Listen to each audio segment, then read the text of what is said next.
Hello welcome back to our channel. நான் உங்கள் PK வந்தாச்சு. ஸோ நம்ம இன்னைக்கு இந்த வீடியோவில் எந்த விஷயத்தை பற்றி பேச போகிறோம், யாரை பற்றி பேச போகிறோம் அப்படின்னு சொல்லி கேட்டோம் அப்படின்னா, பொதுவாக அரசியலில் ஒரு பழமொழி சொல்லுவாங்க, நிரந்தர எதிரியும் கிடையாது நிரந்தர நண்பனும் கிடையாது அப்படின்னு சொல்லிட்டு. அது யாருக்கு பொருந்துமோ இல்லையோ, டிஎம்கே அண்ட் காங்கிரஸ் இருக்காங்க இல்லையா, அவங்களுக்கு பொருந்தும். அதிமுக அண்ட் பாஜக இருக்காங்க இல்லையா, அவங்களுக்கு பொருந்தும். இவங்களுக்கு மட்டும்தான் பொருந்துமான்னு சொல்லி கேட்டோம் அப்படின்னா டெஃபினட்டாக கிடையாது. ஏன்னா திமுக தான் எங்களுடைய எதிரி அப்படின்னு சொல்லிட்டு திமுகவை ரொம்ப பெரிய அளவில் கடுமையான விமர்சனங்கள் பண்ணிக்கிட்டு இருந்த நாத்தாக்கா கூட வந்துட்டு பார்த்தோம் அப்படின்னா இப்ப திமுக விட்டுட்டு தாவேக்கா மேல மட்டுமே விமர்சனங்களை முன் வச்சுக்கிட்டு இருக்காங்க. திமுகவுக்கு ஆதரவா இல்லை அப்படின்னாலும் சாதகமா வந்துட்டு ஒரு சில இடங்கள்ல பேசிக்கிட்டு இருக்காங்க அப்படின்னு சொல்லலாம்.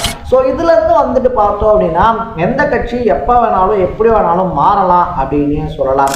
ஏன்னா வந்துட்டு ஒரே கட்சிக்குள்ள ஒரு ஆதரவு பிரிவு வந்துட்டு திமுகவோட கூட்டணி வைக்கணும் அப்படின்னும் ஒரு சிலர் வந்துட்டு வேணாம் அப்படின்னு சொல்லியும் கோஷத்தை எழுப்பிக்கிட்டு இருக்காங்க தமிழக அரசியல்ல, அதுவும் தமிழ்நாடு காங்கிரஸ்ல அப்படின்னு சொல்லலாம்.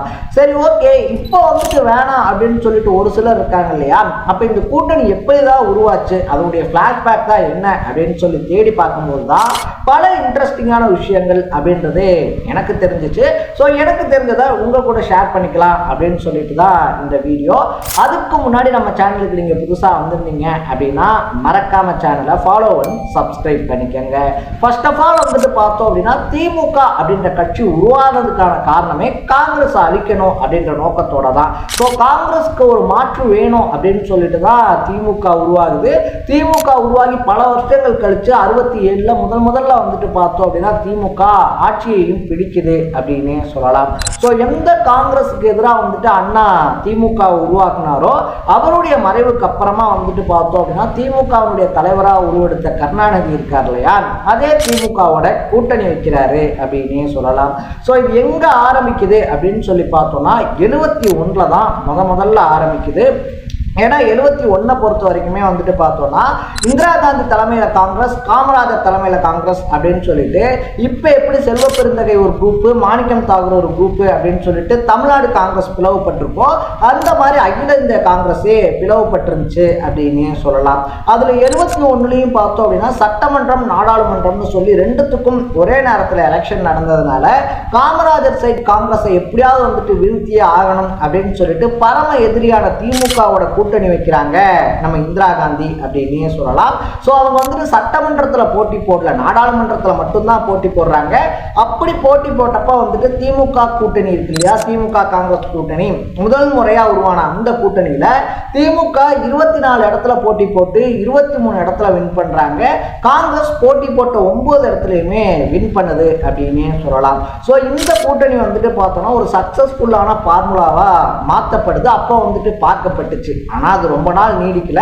ஏன்னா 76லே வந்துட்டு பார்த்தோம்னா இந்திரா காந்தி இருக்காங்க இல்லையா, அவங்க யாரோட கூட்டணி வச்சு ஆட்சியை பிடிச்சாங்களோ அந்த டிஎம்கேனுடைய ஆட்சி அப்படின்றதையே கலைக்கிறாங்க.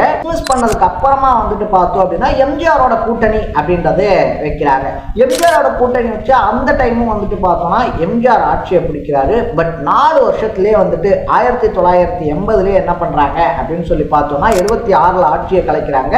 மறுபடியும் 4 வருஷத்துல திமுகவோட கூட்டணி அப்படின்றத வச்சு மறுபடியும் காங்கிரஸ் ஜெயிக்கிற சுச்சுவேஷன் தமிழ்நாட்டில். பட் அதை தாண்டி வந்துட்டு பார்த்தோம் அப்படின்னா திமுகவோட கூட்டணி வச்சு ஜெயிச்சவங்க எம்ஜிஆருடைய அரசு இருக்கு இல்லையா, அதை வந்துட்டு கவுத்து விட்டுறாங்க. மறுபடியும் எலெக்ஷன் நடக்குது. மறுபடியும் எலெக்ஷன் நடந்ததுக்கு அப்புறமா எம்ஜிஆர் இருக்கார் இல்லையா, அவர் தான் ஜெயிக்கிறாரு. அதை தாண்டி வந்துட்டு பார்க்கும்போது மேலே இந்திரா காந்தியினால ஆட்சி அப்படின்றதையே பிடிக்க முடியல அப்படின்னே சொல்லலாம். ஸோ இப்படியே வந்துட்டு போயிட்டே இருக்கும்போது வந்துட்டு பார்த்தோம்னா 80 84 இருக்கு இல்லையா, அந்த டைமிங் அப்படின்றது வர ஆரம்பிக்குது. ஸோ கிட்டத்தட்ட பல வருஷங்கள் வந்துட்டு பார்த்தோம் அப்படின்னா கூட்டணியில் இருக்கிறது, கூட்டணியில் இல்லாமல் போகிறது, கூட்டணியில் இருக்கிறது, கூட்டணியில் இல்லாமல் போகிறது, கூட்டணியை முடிச்சுக்கிட்டு போகிறது அப்படின்னு சொல்லிட்டுலாம் பார்த்தோம்னா பல வருஷங்கள் இவங்க கூட்டணியில் இருப்பாங்க, இல்லாமல் போவாங்க. இப்படி தொடர்ந்து போய்கிட்டே இருக்கும்போது தான் 2004 தான் கிட்டத்தட்ட ஒரு 20 வருஷங்கள் கழிச்சு அப்படின்னே சொல்லலாம், 20-25 வருஷங்கள் கழிச்சு மறுபடியும் வந்துட்டு திமுகவும் காங்கிரஸும் கூட்டணி அப்படின்றது சேர்றாங்க. அப்படி 2004 சேர்ந்தப்பதான் மன்மோகன் சிங் வந்துட்டு பார்த்தோம்னா பிரதமர் ஆகிறாரு. 8 வருஷம் கழிச்சு காங்கிரஸ் ஆட்சியையும் பிடிக்குது அப்படின்னே சொல்லலாம். அங்க ஆரம்பிச்சு 2004 ஆரம்பிச்சு 2013 வரைக்கும் இவங்களுடைய கூட்டணி அப்படின்றது நல்லா தான் போகுது. பட் அதுக்கப்புறமா வந்துட்டு பார்த்தோம் அப்படின்னா இந்த இலங்கை தமிழர் பிரச்சனை அப்படின்றது இருக்கு இல்லையா, அந்த பிரச்சனையில வந்துட்டு மறுபடியும் காங்கிரஸ் திமுகவினுடைய கூட்டணி அப்படின்றது உடையுது. அந்த எலெக்ஷன்ல காங்கிரஸ் திமுக 2 பேருமே வந்துட்டு பார்த்தோம்னா படு மோசமான ஒரு தோல்வி அப்படின்றத தழுவுறாங்க. 2014 அப்புறமா அந்த ஒரு தோல்விக்கு அப்புறமா மறுபடியும் 2016 கூட்டணி வைக்கிறாங்க. ஸோ 1971 இருந்தே பார்த்தோம் அப்படின்னா கூட்டணி வைக்கிறது உடையிறது, கூட்டணி வைக்கிறது உடையிறது, கூட்டணி வைக்கிறது உடையிறது அப்படின்றது தான் திருப்பி திருப்பி திருப்பி திருப்பி திமுகவும் காங்கிரஸ் இருக்கு இல்லையா, காங்கிரஸும் தொடர்ச்சியா பண்ணிக்கிட்டே இருக்காங்க அப்படின்னு சொல்லலாம். 2016 மறுபடியும் கூட்டணி வச்சவங்க வந்துட்டு பார்த்தோம்னா 2021 அதை கண்டினியூ பண்ணாங்க அப்படின்னு தான் சொல்லணும். லாஸ்ட் எலெக்ஷனை பொறுத்த வரைக்கும் பிஜேபி இருக்கு இல்லையா, பிஜேபியை உள்ள வர விட்டுறக்கூடாது அப்படின்ற மாதிரியான காரணங்களை சொல்லியே காங்கிரஸ் உட்பட பல கட்சிகளுக்குமே கம்மியான சீட்டை தான் திமுக கொடுத்துருந்துச்சு. ஸோ காங்கிரஸ் உட்பட கம்யூனிஸ்டுகளாக இருந்தாலும் சரி, அதை தாண்டி வந்துட்டு பார்த்தோம்னா விடுதலை சிறுத்தைகள் இந்த மாதிரியான கட்சிகளாக இருந்தாலும் சரி, பாஜக ஜெயிச்சிடக்கூடாது அப்படின்ற ஒருமித்த குறிக்கோளில் இருந்ததுனால கம்மி சீட்டுகள் கொடுத்தாலும் ரொம்ப பெரிய அளவில் அதிர்வலைகளை அது லாஸ்ட் எலெக்ஷனில் ஏற்படுத்தலை.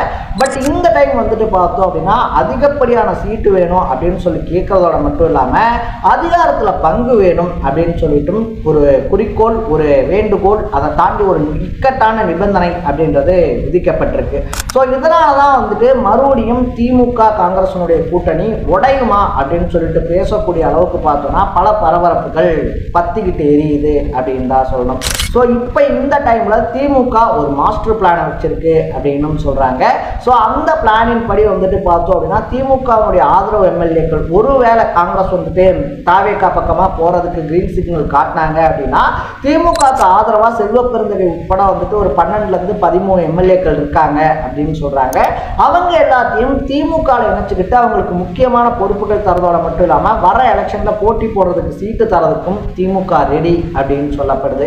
ஸோ மாணிக்கம் தாகூர் மாதிரியான ஆட்கள் அதிகாரத்துல பங்கு அப்படின்ற கோரிக்கையை இன்னும் விடாம பார்த்தோம் அப்படின்னா உடும்பு பிடி மாதிரி பிடிச்சுக்கிட்டு இருக்கிறதுனால காங்கிரஸ் திமுகவினுடைய கூட்டணி நாளுக்கு நாள் சர்ச்சைகள்ல சிக்கிக்கிட்டே இருக்கு அப்படின்னே சொல்லலாம். ஸோ நீங்க இந்த விஷயத்தை பத்தி என்ன நினைக்கிறீங்க? காங்கிரஸ் திமுக கூடவே இருந்து இந்த எலெக்ஷனை சந்திக்கிறது காங்கிரஸ்க்கு நல்லதா, இல்ல ஆனது ஆட்சி வர்றதை பார்த்துக்கலாம் அப்படின்னு சொல்லிட்டு காங்கிரஸ் திமுக கூட்டணி இருக்கு இல்லையா, அதை உதறி விட்டுட்டு வரக்கூடிய எலெக்ஷனை தாவேகாவோட நின்று ஃபேஸ் பண்றது அவங்களுக்கு சரியா இருக்குமா அப்படின்றத கமெண்ட் பண்ணிட்டு இதே மாதிரி அப்பப்போ அப்டேட்டா போயிட்டு இருக்கு விஷயங்கள், அது கரண்ட் அஃபேர்ஸாக இருந்தாலும் சரி, பாலிடிக்ஸாக இருந்தாலும் சரி, ஸ்போர்ட்ஸாக இருந்தாலும் சரி, அப்பப்போ அப்டேட்டாக போயிட்டு இருக்க விஷயங்களை நீங்கள் தொடர்ந்து தெரிஞ்சுக்கணும் அப்படின்னு ஆசைப்பட்டீங்கன்னா மறக்காம சேனலை ஃபாலோ பண்ணி சப்ஸ்கிரைப் பண்ணிக்கங்க. நாளைக்கு இதே மாதிரி இன்னொரு இன்ட்ரெஸ்டிங்கான வீடியோவை சந்திக்கலாம். Bye by.